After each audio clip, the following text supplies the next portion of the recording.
তিশান এই মাছ ভালো লাগবে? হ্যাঁ কিভাবে খেতে হয় মাছ? মাছে হ্যাঁ রান্না করে একটু লবণ হলুদ আর চিনি দিয়ে এখানে এসে বলো, এখানে এসে বলো এই মাছ কিভাবে খেতে হয়।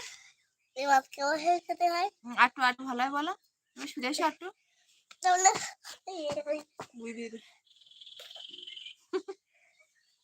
চলো তিশান ছোট ছোট পুঁটি মাছ কিভাবে খেতে হয়, কিভাবে ভাজা করতে হয়?